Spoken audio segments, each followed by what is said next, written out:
This video is to explain how to find the roots or zeros and their multiplicities, and then we're going to determine the degree and the leading term of this polynomial function.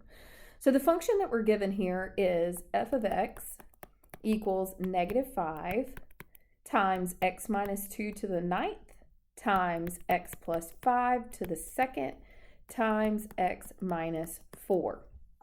Now, the easiest way that I have found to do this is to make a chart. So we're going to make a chart here. And at the top, we're going to put factors. And those factors, we're going to be able to determine the zeros and the multiplicities.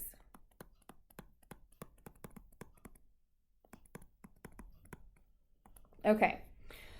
All right, so let's just start out with the factors. Now, factors have to include a variable in order for us to be able to find a zero. So the only pertinent factors here when I'm trying to find roots and multiplicities would be those that have a variable in them. So this -5 right here, I don't really need for this part. So I'm going to write this first factor as x minus 2 to the ninth. Now, I do include the exponent here. You actually wouldn't necessarily have to, but you'll see in a minute why I do. Our next factor is going to be this x plus 5 to the second, and our last one is x minus 4. Now, I do want to go ahead and put an exponent on this. If we think about what's understood to be there, we know that that's a 1. Now, do you have to do that? No. But again, it will help us out in the future. Now, when we are determining the zeros, keep in mind that's the same thing as the roots. So we need to be able to understand that roots and zeros are asking for the same thing and that terminology is interchangeable. What we're going to do to be able to find those roots or zeros is to take this factor, x minus 2 to the ninth, and set it equal to 0. Now, I want us to start understanding that this exponent is really irrelevant when we're trying to find zeros. And the reason is because if I take the root of this, and if this is to the power 9, I have to take the ninth root, which seems a little crazy. But that's going to basically make those cancel to a power of 1 and just leave me with x minus 2. But the ninth root of 0 is just 0. And the fifth root of 0 is 0. And the square root of 0 is 0. So it's not really going to matter about this exponent, because if we take the root of that and then turn around and take the root of the square root or the ninth root of 0, you always get 0. So in the future, I've kind of explained it this time, but in the future, I'm going to just kind of ignore this exponent right here, just because it's not going to really matter. All right, so if we were to solve this again, kind of like we've done in the past, this would be x equals 2. So our root would be 2 here. Let's look at what we would have for our next one. We have x plus 5 squared. Again, I'm going to ignore that exponent. I would have x plus 5 equals 0. If I solve that, I would end up with a 0 of -5. And the same thing here, x minus 4 equals 0. Then I'm going to solve that, and I would end up with a 0 of 4. So all we really did here was to take each of these and set them equal to 0, which really essentially changed the sign when I try to find the 0 of each of these factors.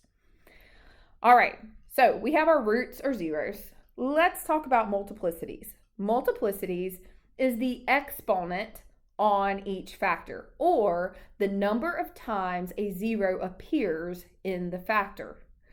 So that is directly determined. The number of times the 0 appears in the function, I should have said. And that is directly determined by the exponent on that factor, the corresponding factor. So the multiplicity for 2 is going to be 9. So 2 is going to appear 9 times in this function. The multiplicity for -5 is going to be 2. And the multiplicity for 4 is going to just be 1. Okay, So what would my roots be? My roots would be 2, -5, and 4. And my multiplicities would be 9, 2, and 1. And for the purposes of this problem, we are going to put these in order and make sure our multiplicities are in the same order so that we can see how they correspond to each other. All right, the next thing says determine the degree. And once we have figured out the multiplicities, we can easily determine the degree because the degree is the sum of the multiplicities. So 9 plus 2 is 11, plus 1 is 12. So our degree of this function is going to be 12, or the 12th degree polynomial. And then the hardest part, I think, is determining the leading term. Now, this may not necessarily be something that's always asked, but it becomes really helpful to understand this, especially as we move forward and we start graphing things like this, which we're not quite there yet, but we will be soon. The best way that I know to figure out the leading term, first off, if the degree of the polynomial is 12, then the degree of the variable in the leading term is also 12. Let me say that again. The leading term degree is the degree of the function, the whole function. So I'm going to have a variable that will have an exponent of 12 as the leading term. Now I need to stop a minute and let's talk about what is a leading term anyway.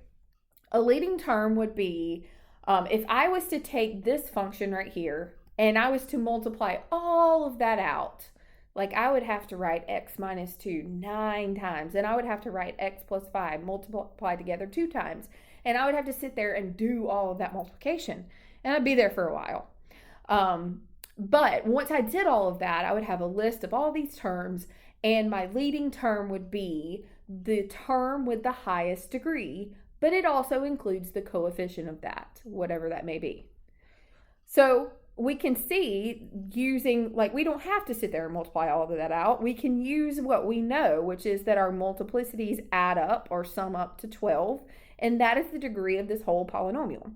So once we did all of that multiplication, we would have a leading term. Our very first term would have x to the 12th in it. Now, the other part of this is we need the coefficient of that leading term. So the best way to find that is to look back at your original function. Anything that's hanging out in front has to be included in the leading term. And then you can see that, let me show you kind of a shortcut way, I guess, to think about this. If I just look at x to the 9th, x squared, and remember this is a 1 here, x to the 1st, notice that none of those have a coefficient more than 1. They're all just 1. So if I wanted to look at this coefficient in front and each of these terms, but just to those powers, I would have -5 times x to the 9th times x squared times x to the 1st. And I would add exponents there. So this is -5 times x to the 12th, which would be -5 x to the 12th. So the main thing we have to remember is to grab this number that's here in front, and that ends up becoming the coefficient of the leading term. Now again, I could sit there and multiply all these out, and this would be my first term in a big list of terms. I would have maybe plus or minus, depending on what it was, maybe x to the 11th, and then an x to the 10th term, and an x to the 9th term. I would have to sit there and do all that, but I don't want to. I really just want to know what that first term was. Okay, so we have our roots, we have our multiplicities of those. We took those multiplicities, added them together to get the degree of the whole thing, and our leading term included x to that degree with our other coefficient hanging out in front. And that should be it for this problem.